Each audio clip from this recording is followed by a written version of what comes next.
Hey, I'd like to welcome you to another episode of Mission Matters. My name is Adam Torres, and if you'd like to apply to be a guest in the show, just head on over to missionmatters.com and click on Be Our Guest to Apply. All right, so today is one of my favorite episodes. We're welcoming a brand new author into our Mission Matters community and into our best-selling business leaders book series. So her name is Oksana Malysheva, who's managing partner and CEO over at SputnikATX. Oksana, first off, hey, I just want to say welcome to the show and welcome to the community. It's my pleasure. Thank you so much. It's such an honor to be part of this journey. Oh, well, it's our honor to work with you as well. And we're going to talk about a lot today. So we got a lot of business owners, entrepreneurs, executives that watch this show, and founders. We're going to be doing a deep dive into founders and what makes sense, and what kind of founders you look for, what kind of businesses you look for, really what you're doing also at Sputnik ATX. But before we get into all of that, we'll start this episode the way that we start them all, with our Mission Matters Minute. So, Oksana, we at Mission Matters, we amplify stories for entrepreneurs, executives, and experts. That's our mission. Oksana, what mission matters to you? That is such a great question. One of the reasons I love being here. Our mission is our name, Sputnik. Sputnik had showed humankind what's possible and made us believe it what wasn't possible before. So for us, we come to work to elevate our founders' trajectory. Our mission is that trajectory in life and in business after encounter with Sputnik should be significantly higher than that was before. And if we accomplish that, good business and money will come. Yeah, that's great. And love bringing mission-based individuals on the line to share, their mission, what wakes them up in the morning, what gets them fired up to go out there into the marketplace and to make a difference. So again, great to have you on. And just to get us started here, so let's go a little bit further back. Like, how did you get started in business and really on this path to launching Sputnik ATX? Well, I might mention that I'm an accidental venture capitalist. If you were to take me back, maybe to my college days, at the idealistic physicist in training in the former Soviet Union, I would have never imagined that I would be a venture capital professional, run a venture capital fund in Austin, Texas, of all places. Who would have thought, right? Like that was not on my What do world. you mean? Isn't that obvious? No. No, like listen, like truly the only course that might have related to humanities and economics in my university's curriculum was the history of the Communist Party. So you could imagine how long a journey that is. But in a way, if you were to look back, that's kind of a wink to my younger self and maybe a wink to people who are truly determined to have a plan. I love you, I admire you, but sometimes you have to have universe take you where it means to take you and pursue your individual passions. Every part of my journey I loved. I was trained to be a PhD physicist and I got it at University of Pennsylvania. I worked in consulting at McKinsey. I was part of marketing strategy team at Motorola at the time of Razor. I was an investor after that. And looking back, those building blocks, which I love individually, had put me in position to be really well prepared to do what I do right now, which is to work with the early stage founders. I could not have designed a better training. The life had designed it for me. What I did in the moment is pursue them with vigorous passion and try to get better, but also keep my eyes open for where my journey could take you. So to sum it up, an accidental but super happy venture capitalist, do it with conviction. And funny enough, when I was at McKinsey, I may have used small portions of my physics journey, similar, at Motorola, may not have been applicable. Right now, I could guarantee you that every single bit of my training is being deployed at one time or the other in my job as a venture capital. So here we go. So I'll tell you, lots of different things you could do with your background, with your training, with your skill set. And I'm not putting words in your mouth. I'm saying this. I'm not putting this on you. But let's just say founders, business owners, like we're not the easiest to work with. So I'm putting that on me. What drew you to, or what draws you to that passion to want to, work with founders and help them succeed? God, I mean, I think the favorite part of my job is working with founders, and several reasons. While we are not the easiest people to work around, we are also the ones, wallflowers have never changed the course of humanity. And I think the most amazing thing to me about, because being a naturalized American, I get to appreciate a lot of things that people here might have for granted. Our capitalism, the fact that you could start a company and take it somewhere, the fact that you were to look at, you know, stock market have done funky stuff on us recently, but if you were to look at the top 10 by capitalization, I guarantee you that there would be at least half of it that was not on that list even 30 years ago. These were the companies that were funded by venture capitalists just like myself. So because of that, when you see the founder who is on the mission to change the world, and you could help them make it from idea to a smaller business to a bigger business, grow the team, grow themselves, and really live 10 years in the future, that to me is amazing. Yeah. Another thing is I get to do a variety of things. Sometimes people who know me close said, like, you know, well, like you have such a wide range of interest or maybe such a short attention span. And to me, we get to invest at this early stage in anything from blockchain to nutritious donuts. So I get to have an exposure. It keeps me sharp. It keeps me energized. It keeps me learning, which is amazing. So I love it. And one point of clarification here, just for our viewers and listeners. So, you know, the headline here is, you know, you're funding founders outside of Silicon Valley, but you also fund, you know, founders in Silicon Valley. Like, you're agnostic there, but the point is that, well, first off, correct me if I'm wrong on that. Yes, you are exactly right. We do not discriminate against any geographies. Every geography is willing to apply, but it's important to know that our center of gravity is in Texas. And while we absolutely have some founders that came to us from Silicon Valley, even in this current cohort, majority of our founders do not fit the traditional stereotype. 50 miles from Stanford, probably a young guy in a black hoodie with a computer science PhD. I love them, I welcome them, but that's not how every founder that invest looks like.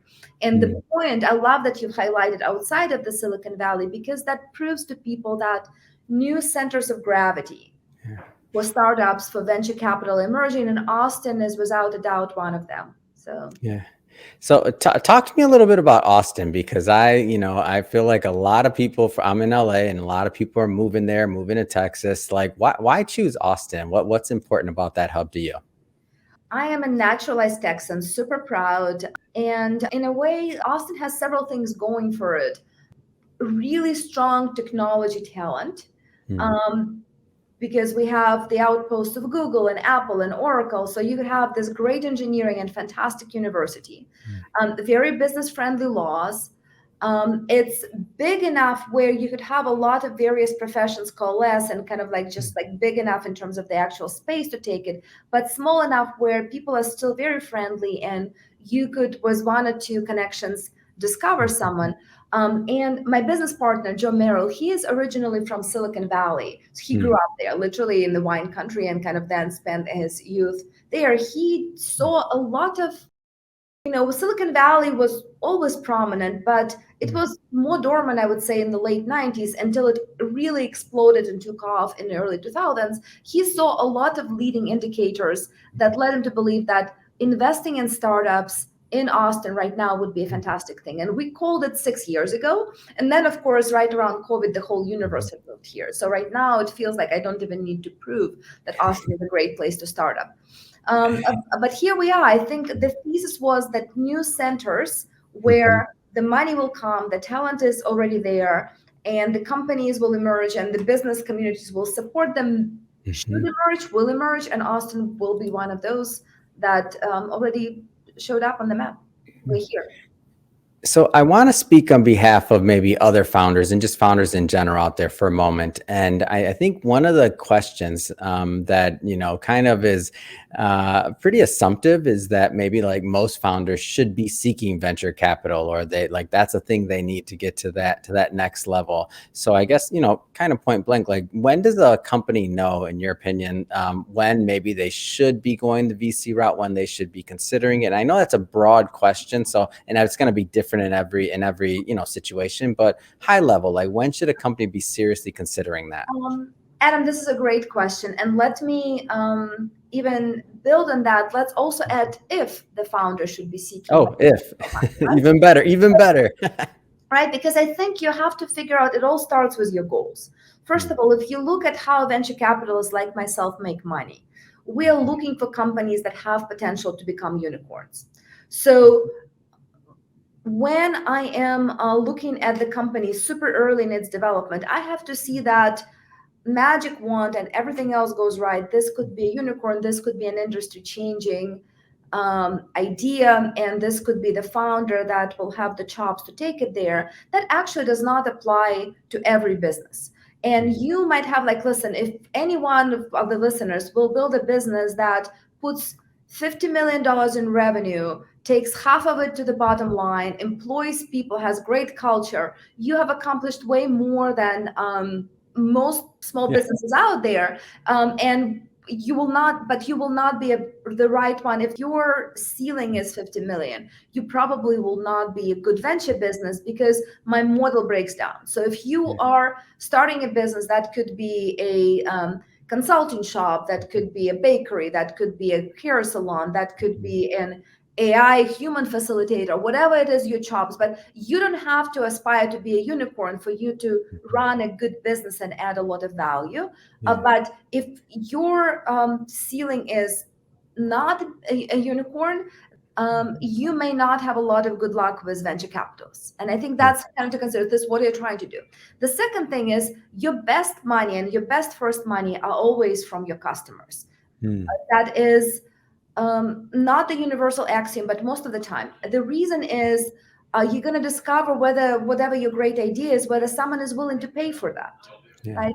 And that is a very, very important, very, very important consideration that people often forget.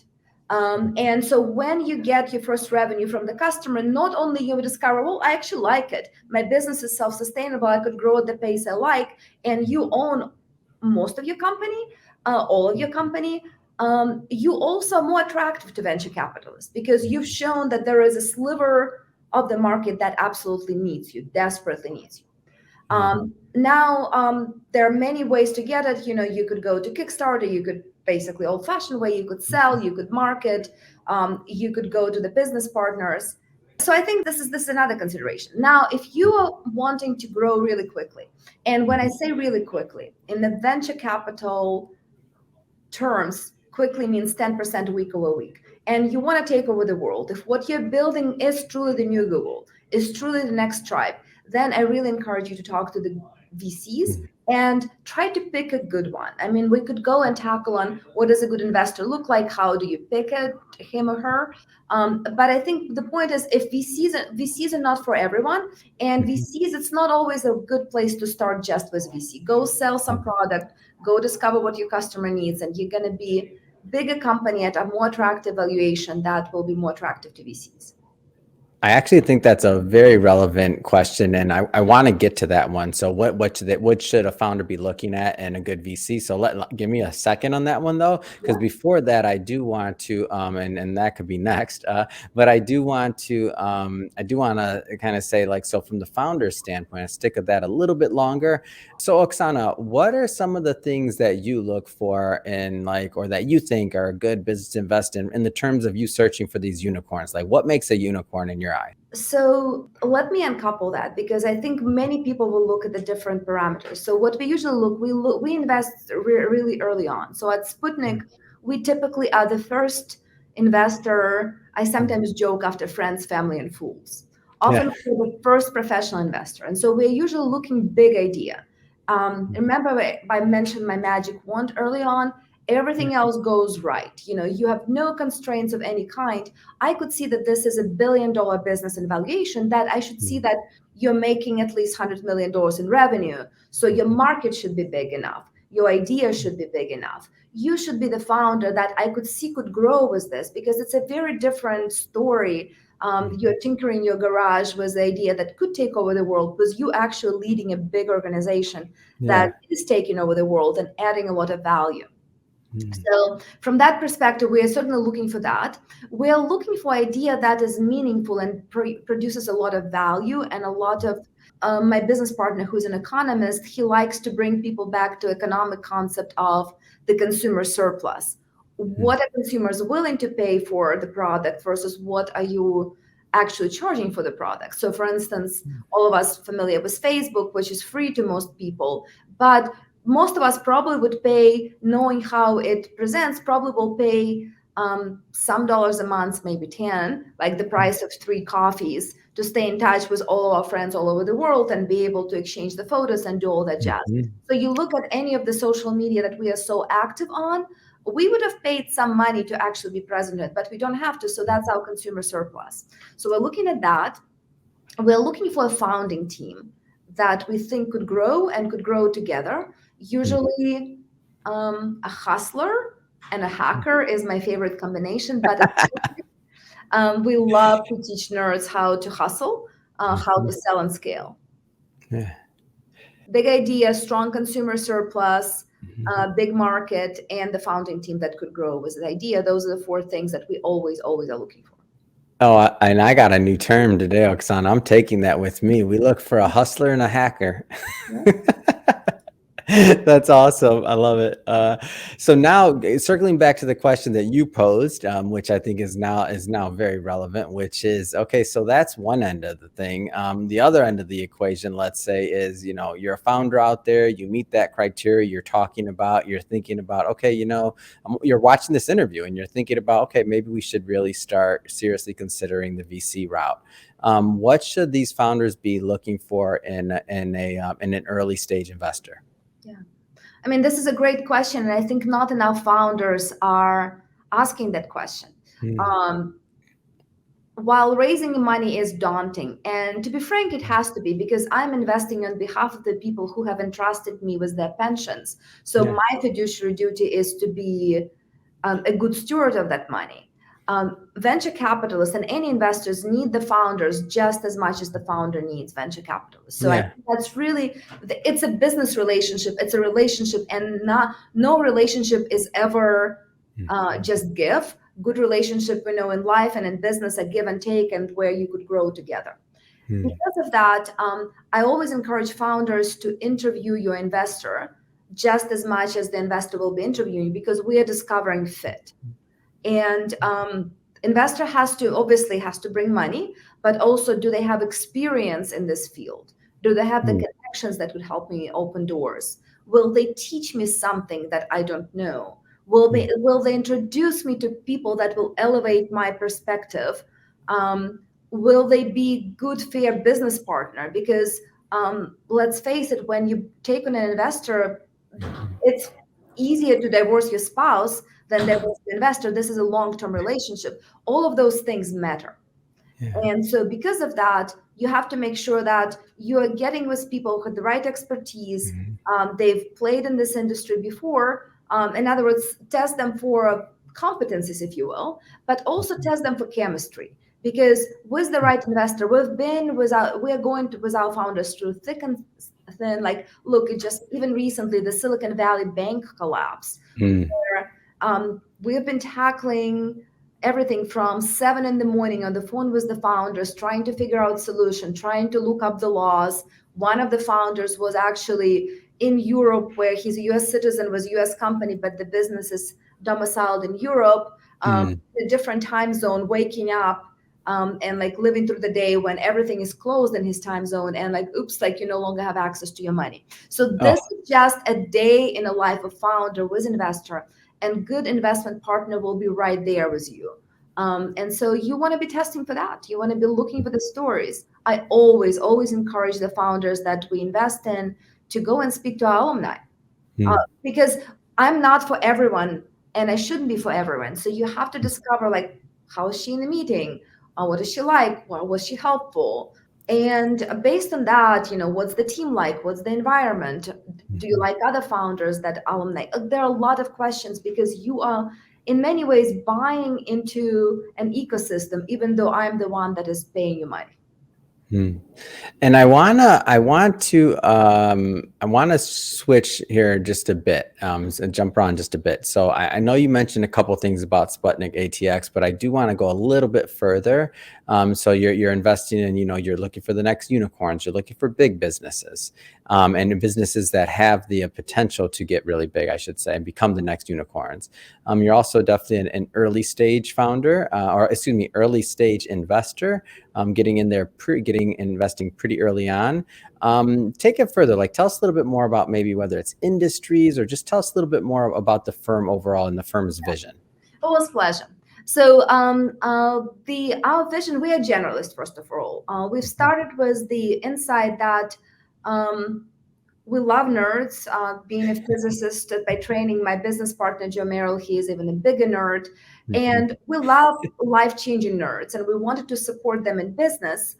What we realize is that outside of the Silicon Valley, where the lore on how to start up is basically being bred through osmosis, and you probably could bump and have coffee with a lot of people that live this either directly or vicariously. Outside of Silicon Valley, those rules are underexplained, let me put it this way. So here we are as investors telling the founders, here, Ms. Founder, go change the world with your life-changing idea, and we won't explain to you how the game is played, right?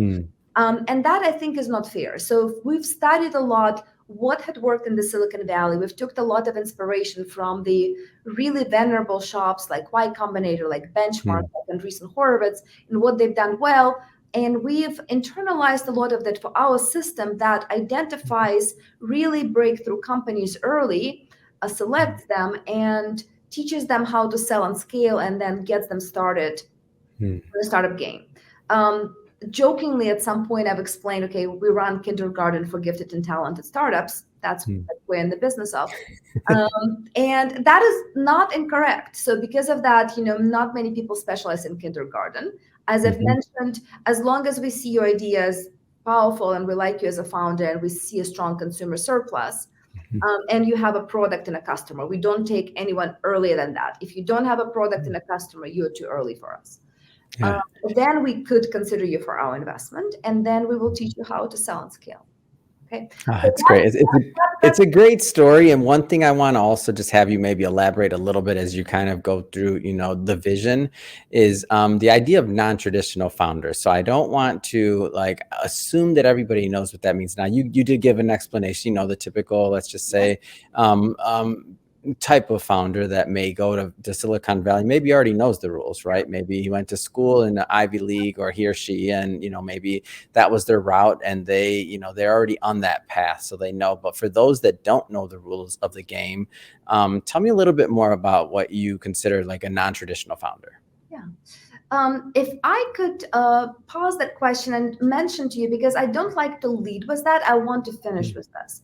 It's very interesting, because as VC, my duty is to deliver the best investment outcomes for my investor. That is my only duty. When I come and I sit with this chair as a venture capital, that's my goal. And we're very good at this. And so I would quote that, we have more than 5,000 startups applying a year, and through various channels. We invest in about 10 a year. We do it twice a year. We've invested in 61 companies. Almost more than 85% of them is still in business, and we're tracking to 84% IRR. You probably, if you have money, should be saying, great, where could I sign up? Okay. And yes. I could end my story right here. However, what is interesting, if you look under the hood, we are extremely diverse. We are diverse geographically, gender diversity, race diversity, nationality diversity, pretty much any diversity you're going to throw at us, we're going to eat it for breakfast. We are more than 50% of our founders are either women or minority led. We are 10 times national VC average investors in Black founders, and twice national census. Those are some of our best performing companies. I think more than 40-something% of our 43% of our companies are women-led, and a story could go on. So to me, my commitment is to spectacular returns. But if we're looking broader, if we're actively courting the founders that the rest of the world might be overlooking, or maybe not courting to come and visit with them, you're going to get great returns, because we're literally picking, Adam, we're picking the cream of the crop. of the people that the rest of the world had overlooked because they had a really good supply of more traditional founders. And listen, I never discriminate against anyone. If my last five Stanford computer scientists, guys in their late 20s to early 30s, they're going to get my check.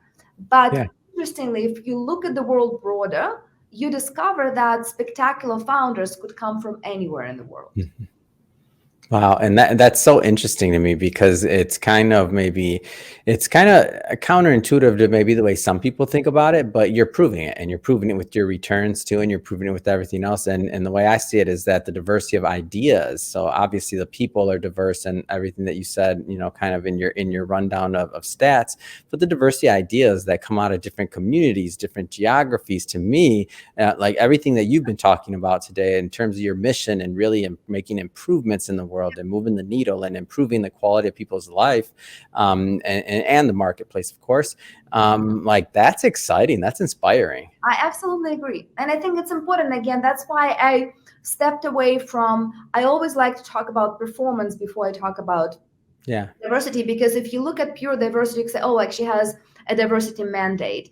I'm proud of our diversity. We publish it twice a year, but my number one mandate is to produce the top returns for our shareholders. But it's interesting that if you look at the world not through a one-dimensional lens, you find that diversity is your secret weapon.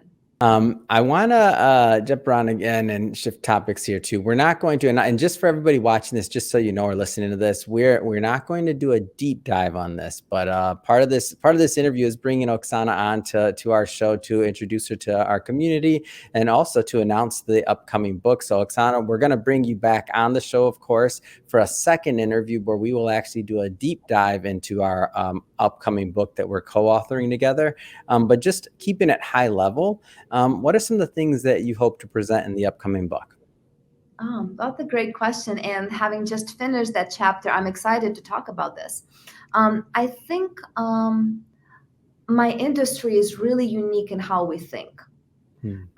In most of the world, and also as humans, we are generally encouraged and trained to give the negative as much or more weight as the positive. What could go wrong versus what could go right? Usually for everyone that is what could go wrong, you're gonna need 7 what could go rights to feel emotionally equal.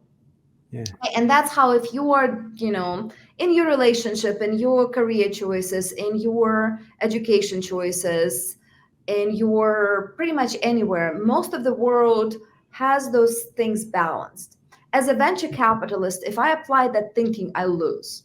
And so in my job, good VCs will help founder discover what could go right, not poke holes, because it's super easy. They're like kindergartners. Remember, they're business kindergartners. So you could poke holes and flank almost every single one of them. My job is to figure out what could go right and encourage them to go for that bigger journey.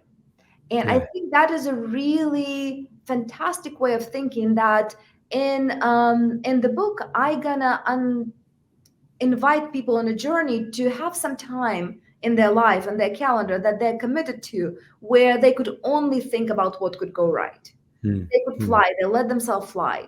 Because I think we don't allow ourselves to fly, and we feel shackled way too much in our daily life. And as a VC, you are being trained and you're being pushed to think like this, because that's the only way you win, from my perspective. And if you look at the big bettors, they look at, my biggest mistake is the mistake of omission, not mistake of commission. And for most people, that's not their daily life. As a result, it's not their daily intuition. So I'm gonna endeavor to encourage people to think more about what could go right. Yeah. I'm going to cut you off there. I'm not going to ask follow-up questions intentionally, because that's our cliffhanger for the audience today. We'll be bringing Oksana back on. Don't worry, because we have plenty more questions. And when we bring you back on, by the way, obviously the book will be live then. People will have it in their hands. They'll be able to read it and interact. So all good there. Well, Oksana, I just have to say, having you on the show today, it's been a pleasure. I welcome you into our community, and I just have to ask, what's next? What's next for you? What's next for SputnikATX? Well, I'm glad you asked. There is always, when you are surrounded by people that change the world, that Mm, rhythm is very contagious. And for us, we're super happy with our performance in Fund One. And as mm, our kindergarten is growing and moving into primary and secondary school, we're raising Fund Two. That is going to invest and double down on the winners that mm, have discovered, and kind of so we could build this pipeline and support these yeah. founders going further. So that is a huge next personal challenge for me in supporting the founders and raising that fund. So that's the next chapter. So stay tuned for that. Oh, that's exciting. And if somebody's watching, Investors, yeah, listening, like I'm easy to find. absolutely. And what I was going to say is, so, if somebody's watching this or listening to this, Oksana, if they want to follow up, whether they're a founder looking to apply or they're an investor looking to maybe get more involved, what's the best way for people to connect? Well, my super secret email, Oksana at SputnikATX. .com, also our website SputnikATX.com. I'm obviously on LinkedIn, on Telegram, on WhatsApp, on Twitter, and and Instagram. So please connect, whichever Yeah. medium works for you. I am there. Yeah. Not obsessively there, I might add, because most of the time I like to spend with my founders, but Mm. all well-written notes usually get answered. Fantastic. And we'll put all that information in the show notes so that our audience can just head right on over by clicking on some links. And speaking of the audience, if this is your first time with Mission Matters or engaging in an episode, we're all about bringing on business owners, entrepreneurs, executives, and experts and having them share their mission, their journey, why they do what they do, what we can learn from it so we can all grow together. That's the whole point of Mission Matters as a platform, is really learning so we can all grow together. If that's a type of content that sounds interesting or fun or exciting to you, we welcome you. Hit that subscribe button, because we have many more mission-based individuals coming up on the line and we don't want you to miss a thing. And Oksana, really, it has been a pleasure. Can't wait till the next time we get to do this together. So thanks again for coming Thank on you the so show. much, Adam.